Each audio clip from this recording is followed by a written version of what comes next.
Hello everybody, I'm Brother Ming, and today we're going to learn how to play Genshin Tarot, the board game. In Genshin Tarot, you and up to 3 other friends will each assemble a party of 4 characters and fight through waves of enemies in order to fight one of the bosses from the world of Teyvat. You win together by defeating the boss, but you also lose together if any player is defeated or if you run out of turns on the clock. To set up the game, first select the boss that you'll be facing. There are 3 bosses in the game, Dvalin, Andreas, and Azlaha. For your first game, I recommend Dvalin. Place the boss board face down in the center of the table, then place the turn tracker at the 12 o'clock position. Next, grab both the deck of basic and royal enemy cards. Shuffle these and deal 3 royal enemies in front of each player. Then deal 8 basic enemies in front of each player on top of those cards in a pyramid-like pattern, going 2, 3, 2, and finally 1. You can condense this space into a single row to save table space. Next, shuffle the deck of leyline cards and place them in the middle of the boss board. Finally, take the various elemental reaction tokens, Mora, damage, and shield tokens, and the various status cards and place them within easy reach of all players. Now it is time to set up each player's individual play area. First, take a player board and place it in front of yourself. Then take a resource tracker for HP, energy, and guard and place it in their starting values. Next, take the deck of tarot cards and deal 5 cards to each player. You'll select 4 of these 5 characters to form your party with. If you are dealt the Traveler's the World card, you can pick Lumine or Aether, but not both.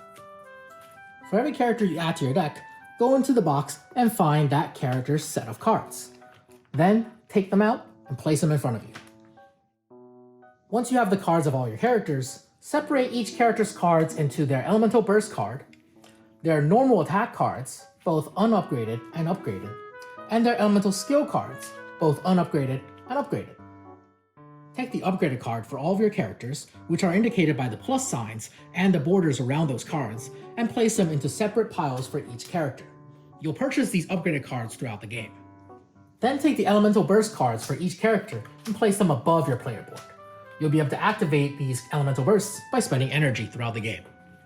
Finally, you'll take all of the unupgraded cards from each character and remove 4 of them to form your starting deck. For your first game, I recommend removing 1 of each character's elemental skill cards to form your starting deck of 20 cards. The unused cards simply go back into the respective character's pile. And now, you'll shuffle your starting deck of cards, place it into your deck zone, and give yourself 5 action point tokens, and you'll be ready to start the game. Now let's talk about how to play Genshin Tarot. Genshin Tarot is played in turns, which each turn split into a player phase and an enemy phase. At the start of each player phase, do the following order. First, progress the turn counter by 1. On the first turn, this means going from 12 to 1. Remember, if the clock hand ever hits 12, the game is over. Next, reset your guard to 0 if you had any remaining guard from the previous turn. Next, reset your action points to 3. You'll always start every single turn with 3 action points, and unspent action points do not carry over. And lastly, resolve any start of turn effects. If there are multiple of these, the players may choose the order in which they are resolved. Starting from the 3rd turn onwards, you'll begin revealing leyline cards, indicated by the number of card icons next to that turn on the clock. Each leyline card has some positive or negative beneficial effect that is resolved immediately upon reveal. After you've finished revealing leyline cards, shuffle all of them and place them back into the center of the boss board. During the player phase, there are 4 actions you can perform.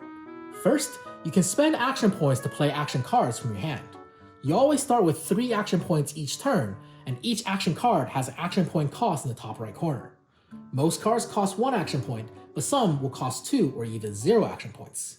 When you play an action card, simply resolve the effects of the card as written from top to bottom. While most cards target the enemies in your zone, some effects will allow you to target enemies anywhere, allowing you to help your allies when needed. Second, you may spend 5 Mora to upgrade any action card in your hand into its upgraded version. You cannot upgrade a card that's already been played this turn. Trash the card you're upgrading, meaning remove it from the game, and add the upgraded version directly to your hand. You can now play the newly upgraded card on the same turn if you have the action points available to pay for it. Third, you may spend 3 Mora to purchase one of the non-upgraded cards that you left out of your starting deck at the beginning of the game and add it directly to your hand. Just like upgrading, you can play this card immediately if you can pay its action point cost. Fourth, you can spend energy to activate an elemental burst. Each of your 4 elemental bursts have an energy cost in the middle. Using elemental bursts do not cost action points, and you can activate the same elemental burst multiple times as long as you keep paying the energy cost associated with it. So in summary, during the player phase, you can spend action points to play action cards, spend Mora to buy or upgrade action cards, and spend energy to activate elemental bursts. Your goal is to defeat the enemies in front of you, because once the player phase is over, any enemies still remaining face up in your zone will attack and damage you. Each enemy has 4 stats: HP, Mora, attack, and shields. First, the HP is how much damage you need to deal to this enemy in order to defeat it. Second, its Mora is how much Mora you'll gain when you defeat this enemy. It's important to note that Mora is given to the player in the zone who the enemy is in. Even if you deal the last hit to an enemy in another player's zone, you do not get the Mora, they do. Third, its attack. This is how much damage this enemy will deal to you during the enemy phase if it survives the player phase. And fourth, its shields. Enemies with 1 or more shields spawn with that many shield tokens, which are these little tokens right here. While an enemy has a shield token, that enemy cannot take any damage unless the damage specifically says it is piercing damage. Shields do not reduce the damage taken, it completely negates it. In order to remove an enemy's shield tokens, you can either play action cards that destroy shields, or trigger elemental reactions on that enemy. Elemental reactions are a big part of Genshin Tarot. Whenever an ability lets you apply an element, you'll take that element and place it onto an enemy that you want to apply it to. Whenever a second element that is different is applied to one enemy, that triggers an elemental reaction.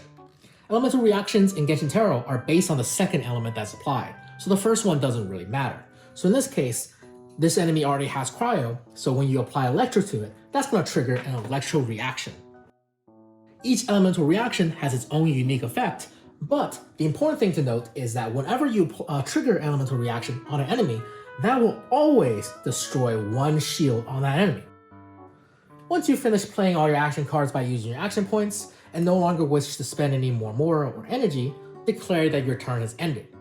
When your turn has ended, discard all the remaining cards in your hand, along with all the cards you've played for the turn, and then draw a new hand of 5 cards. Once every player has declared that they've ended their turn, the player phase ends and the enemy phase begins. On the enemy phase, each enemy in your zone from left to right will attack you, dealing damage equal to their attack value to your HP. If you have any guard, however, that damage is first dealt to your guard, with any leftover damage dealt to your HP. You can think of guard like temporary HP, since any leftover guard is reset to 0 at the start of your next turn. Once you resolved all of your enemy's attacks, end the turn by revealing any face-down enemy cards in your zone that are unobstructed. Now that you know how a turn progresses, you'll continue taking turns, progressing this turn counter up, revealing leyline cards, playing cards, upgrading your cards, defeating your enemies, until finally, one player has defeated all of the enemies in front of them. Whenever a single player has defeated all the enemies in front of them, go ahead and discard the leyline cards and the turn counter. You won't be needing those for the rest of the game. And then, reveal the boss board. Once the boss has been revealed, during the enemy phase, the boss will roll a dice to determine its attack. This attack will target all players, even the players who still have enemies remaining in their zone. Defeat the boss without being defeated yourself, and you win the game. And with that, you now know how to play Genshin Tarot. This game is designed to be reasonably challenging, especially for players who haven't played any games in the deck building genre before. If you find yourself struggling, consider start the game with 3 more and 3 energy as a handicap.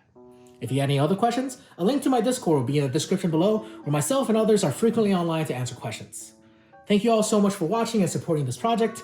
I'll see you guys next time.